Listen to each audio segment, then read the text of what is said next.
nirmala kenyam ke jan gwasme bana rach bana jaling erik shitwok re wishen tongi ka low kam dien kumurleni ka kor gwase dane shamal chaje thain ke jen kana kor pai toga ka shanka bakel gwas mishane dangro shaknektin ka shana ne wel shaw mo ka bot jen ndan balinga jen gwas me gorno jen bijin yak nasin ko kien ko de kon ler titi de kon ko kula linga gwa dana shikaben en ler banding kajen gwasme roja dana shalat ka kwimal kamen chalado shayar emurleni ka kwi kordana shikan nangre wishen wini banje chuling kel gore nyak ne kokien ka gore no jin ba subscribe ko bilaren content ba nung bi ko la mala jege ashikamen shalinga tende shalado shilo nuer kan ngani murleni maltain ka kor jonge te paiwe dungdo ka shenga bakel ka jok shumurleni lo nuer kapkor jen kare widien ka likwangule ka pibor ka shika lo nuer mak re wishen dan tikitin shinero shika duslis kane wati chamoy ka bot re kormo gwas mi shika ok chicken ga banang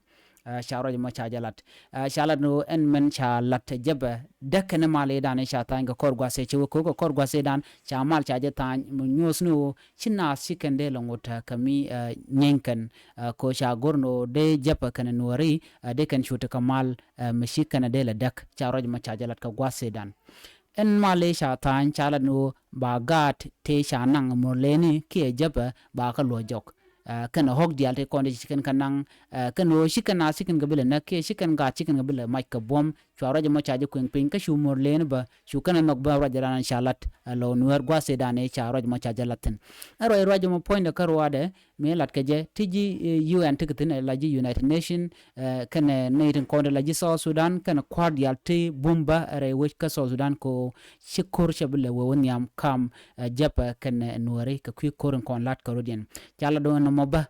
chwa gujen wo shamo gwa antama kajen kor gwa sapai wa ka pan kaje chu togon wo shi morlene sikna chicken ngone gre gujen wini chwa chu gujo na me dagdien kamal male dane cha ta ngke jeri ga dan yele ngen gwa sme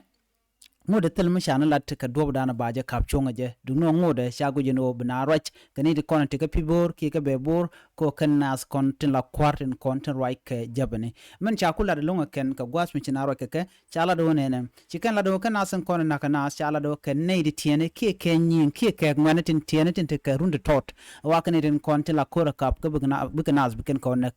charo ma chajala chikan la do nei din didne ken ka murleni ki ka japa chikan wo kor ken nganatin kono kwini ken ke te runde tot ken asan kontin la kora nangrar ka bikanok bikan nang bikan gad bikan ga kep ko bom ka bikanas bikan kanak charo ma chajala de ditin kon tere wish kamurle keten tere wish ka piboren wini chakula do nene mu we won yaman me ba mi je ga long kamurle ni ka do badan let ken je ko ni syang mission weru de ken manan let ken ka kwiden kamurle de ken let bu ko ben ba wo pala lo dun pinke chwa ka kap kor na mo tu ga nore lem nono nemen tama gore dobdo dien baje gu keje ko kan murleni ci ruden jaga shit kan ka bar ka dob dan kan wala kan kanak neme agenda ni linga jen gwasme ka dob dan ci lat keje ka kwi jaba kan rega dan tore wechen wini ka lawnwer ki ka ko ba gwasan dan ti ka South Sudan ci men gwasa dan ti ka Ethiopia neme agenda ni linga jen gwasmen go shanero shakana kan wal cha mo ka bot re wechen wini jaba kan okti shanang ajele dande kon linga gwa kejen gwasme ban leni jek kamen bana ling ka leron dien beben biate kamal